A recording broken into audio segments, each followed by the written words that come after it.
इस cyber crime को कैसे अंजाम दिया जाता है और इससे कैसे बचा जाए, इसको लेकर हमने साइबर क्राइम पर किताब लिखने वाले लेखक उपेंद्र राणा से बात की। उनसे जानने की कोशिश की कि कैसे लोगों को ठगा जाता है और इससे कैसे बचा जाता है। दरअसल ठग पहले सोशल मीडिया के जरिए अपना शिकार ढूंढता है, उसके बाद एआई सॉफ्टवेयर और एप्लीकेशन के जरिए ठगी करता है।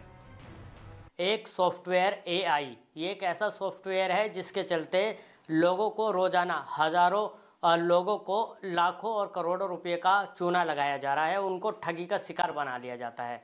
आखिरकार क्या ये सॉफ्टवेयर होता है और क्या इनके बचाव हैं, तमाम जानकारी के लिए आज हमारे साथ उपेंद्र राणा जी हैं, जिन्होंने साइबर क्राइम पर एक बुक भी लिखी है। इनसे जानते हैं। जी उपेंद्र राणा जी, सबसे पहले आपसे जानना चाहेंगे एआई सॉफ्टवेयर होता क्या है, किस तरह से ये काम करता है? एआई सॉफ्टवेयर सर एक मशीन लर्निंग प्रोग्राम होती है जिसमें कि आप किसी का भी आप क्लोन बना सकते हो। मान लो कि आपको किसी का वॉइस का क्लोन बनाना है, वॉइस का बना सकते हो, वीडियो का बना सकते हो। एआई आया था मार्केट में हमारे यूज के लिए कि ह्यूमन के लिए कैसे बेनिफिट होगा ना। जैसे कि मान लो कि मेरे पास कंटेंट राइटर नहीं है, मैं चाहता हूँ कि किसी टॉपिक पे कंटेंट में लिखूँ, तो वो लिख के दे देता था मुझे। हमें उसमें एक कमांड डालनी होती है जिसको हम एआई की भाषा में प्रॉम्प्ट कहते हैं, उसके थ्रू हम लिख लेते थे। सेम ऐसे ही होता था कि आपको मान लो एक इमेज बनानी है, आप चाहते हो कि मैं अपने कंटेंट में एक इमेज लगाऊं जो कि आगरा में कोई बंदा है, बैठा है, ताजमहल देख रहा है, तो उसको वो बना लेता था आसानी से। और ऐसी वॉइस ओवर की बड़ी दिक्कत होती थी, लोगों के पास इतना पैसा नहीं होता था कि वॉइस ओवर आर्टिस्ट ढूंढे वो लोग, तो वो ये वॉइस ओवर के लिए भी आया। लेकिन इस वॉइस ओवर का अब गलत इस्तेमाल हो रहा है, जैसे कि आपने अभी स्टार्टिंग में कि ठगी हो रही है, लोगों से पैसा लूटा जा रहा है। तो इसको हम बोलते हैं वॉइस क्लोन, कि वॉइस की क्लोनिंग की जाती है। वॉइस क्लोन करने के लिए आपको सिर्फ 3 सेकंड की वीडियोस या ऑडियो चाहिए होती है। वीडियो होगी जिसमें आपका ऑडियो होगा, जैसे वो ऑडियो को सुनेगा 3 सेकंड की, फिर वो एआई को ट्रेन करता है कि सेम ऐसी सेम आवाज़ निकालिए आप। एक बार नहीं निकाल पाएंगे, 2 बार नहीं, 3-4 बार में वो कर लेता है प्रैक्टिस के बाद।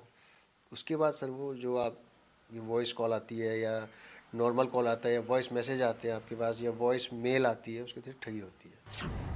साइबर ठगों से कैसे बचा जाए? अनजान आदमियों को अपना पर्सनल डेटा ना दे। अगर कोई फोन पर किसी तरह की भी कंडीशन बताए तो पैनिक ना हो। सावधानी से दिमाग का इस्तेमाल करना है। बात करने वाले व्यक्ति के सही नंबर पे बात करें। किसी भी प्रकार का ओटीपी फोन पर बात करने वाले को ना दे। वहीं पूरे मामले को लेकर हमने गाजियाबाद के additional police commissioner Dinesh Kumar से भी बात की। उन्होंने भी बताया कि इन दिनों एआई सॉफ्टवेयर के माध्यम से लगातार ठगी हो रही है। हालांकि गाजियाबाद में ऐसी कोई घटना सामने नहीं आई, लेकिन आसपास के इलाकों से इस तरह की खबरें लगातार आती हैं। ऐसे में आम नागरिकों को जरूरत है कि वो ऑनलाइन ठगी करने वाले किसी भी audio call, video call, message या फिर किसी भी तरह का कोई इंटरनेट लिंक पर बिना सोचे समझे उसे शेयर ना करे।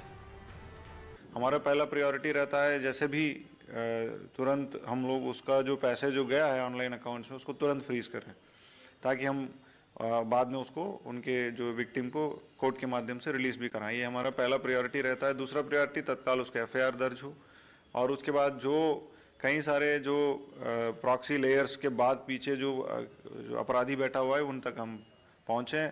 और उस तीसरा प्रायोरिटी हमारा रहता है कि अवेयरनेस फैलाना।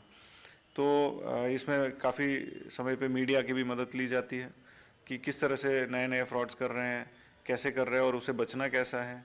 अगर ज़रा से भी शक है तो आपको कैसे उससे बचना है, प्रिवेंट कैसे करना है, और इस तरह से जो सारी जानकारियाँ पब्लिक को अवेयरनेस के रूप में देना है, ये भी हम लोगों का प्रायोरिटी है।